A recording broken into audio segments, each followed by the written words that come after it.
हर हर महादेव, जय श्री महाकाल। आप सभी का हमारे चैनल शक्ति सुदर्शन उज्जैन पर स्वागत है। आज हम हरतालिका तीज व्रत की कथा का श्रवण करेंगे। एक समय कैलाश पर्वत पर शिवजी से पार्वती जी पूछने लगी, हे महाराज, जिससे सब मनुष्यों को संपूर्ण धर्मों का सारांश व थोड़ा परिश्रम और बहुत फल हो, ऐसे छिपे हुए व्रत को आप कहिए। हे नाथ, यदि आप मुझसे प्रसन्न है तो यह बतलाइए कि कौन सी तपस्या, दान या व्रत के करने से आदि, मध्य और अंत से रहित तीनों लोकों के स्वामी ऐसे आपको मैंने पाया।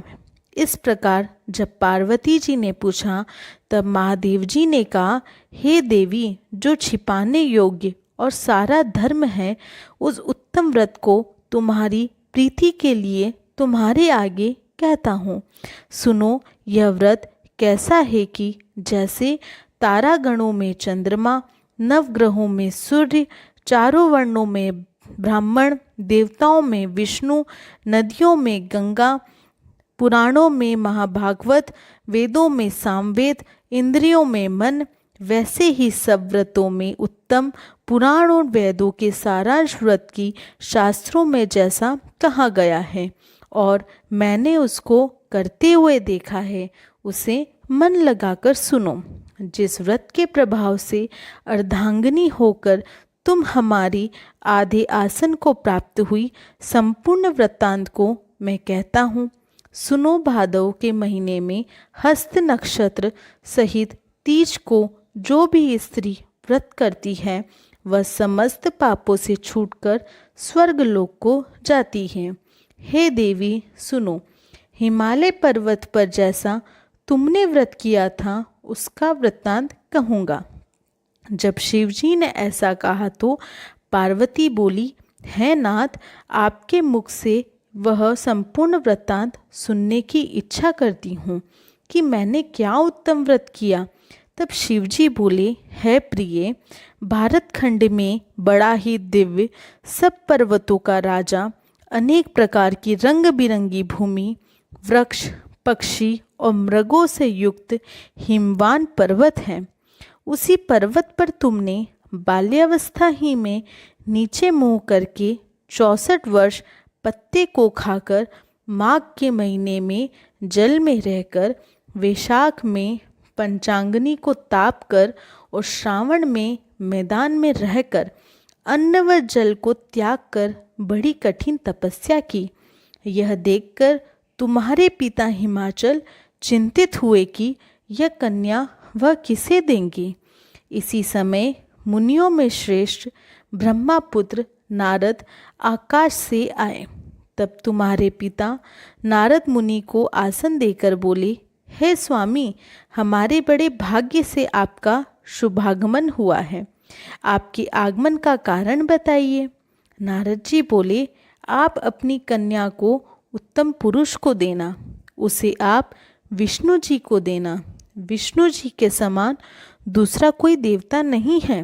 तब हिमाचल बोले, यदि भगवान वासुदेव हमारी कन्या को वरते हैं तो हमारे लिए इससे सौभाग्य की बात और क्या होगी। हम कन्या को विष्णु जी को ही देंगे। इस प्रकार के वचनों को सुनकर नारद जी विष्णु जी के पास चले गए और दोनों हाथ जोड़कर बोले, हे देव, राजा हिमाचल ने अपनी कन्या को आपको देने को कहा है। यह कहकर नारद जी अंतर्ध्यान हो गए। इधर प्रसन्न होकर हिमाचल पार्वती से बोले, पुत्री, तुमको हमने गरुड़ ध्वज विष्णु को दिया है। पिता के वचनों को सुनकर पार्वती अपनी सखी के पास गई और अत्यंत दुखी होकर भूमि पर गिरकर विलाप करने लगी। पार्वती को विलाप करता देखकर सखी बोली, हे पार्वती, तुम इतनी दुखी क्यों हो, मुझे बताओ। तब पार्वती बोली, हे सखी, तुम मेरी अभिलाषा सुनो।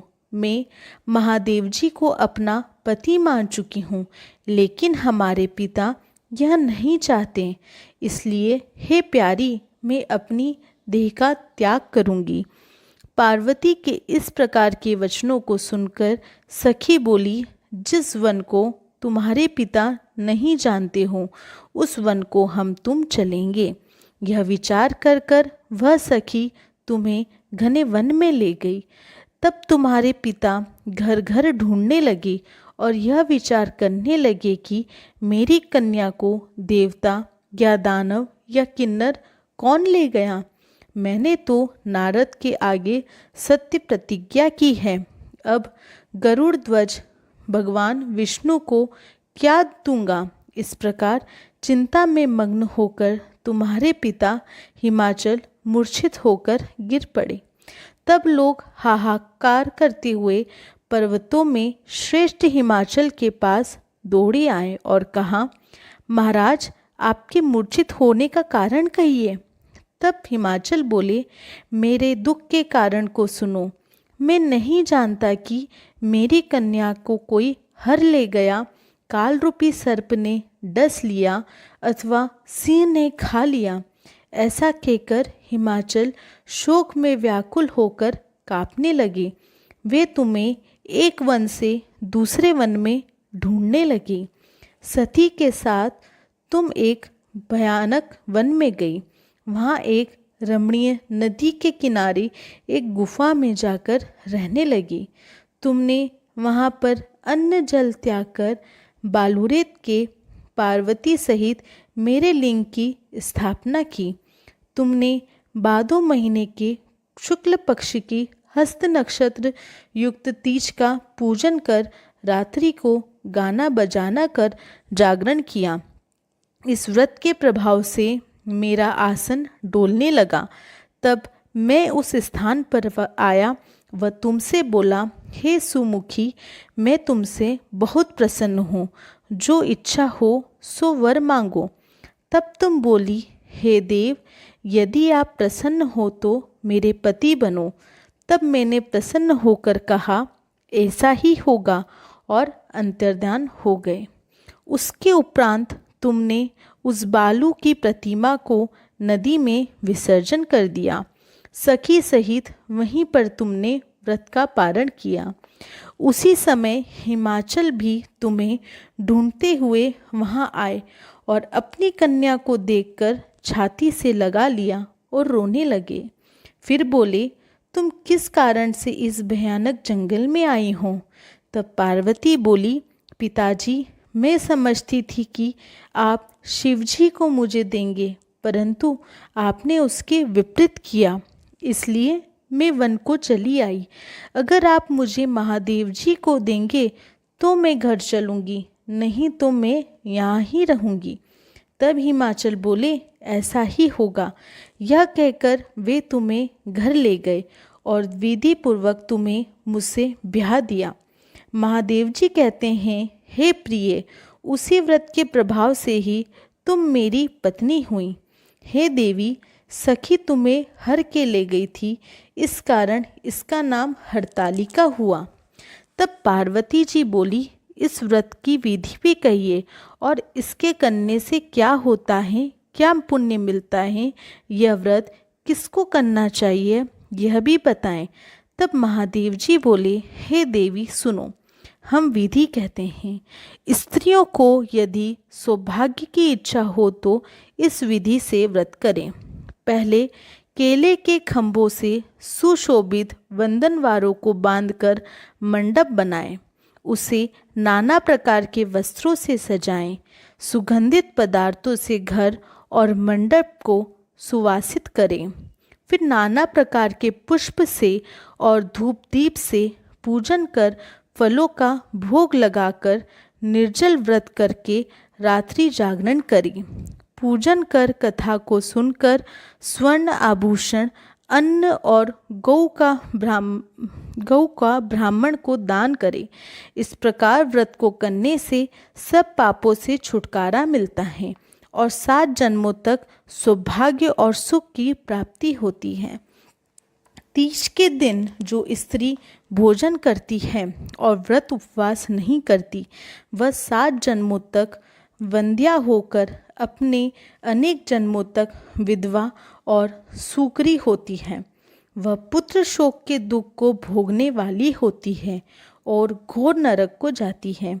जो फल खाती है वह बंदरिया होती है, जो पानी पीती है वह जोक होती है, जो दूध पीती है वह सरपनी होती है, जो मिठाई खाती है वह चींटी होती है, जो सब चीज़ खाती है वह मक्खी होती है, जो मांस खाती है वह बाघिन होती है, जो सोती है वह अजगरी होती है, जो पति से छल करती है वह मुर्गी होती है। व्रत करने वाली स्त्री को दूसरे दिन स्नान कर चांदी, स्वर्ण, तांबा या बांस की टोपली में अन्न आदि रखकर ब्राह्मण को देकर व्रत का पारण करना चाहिए।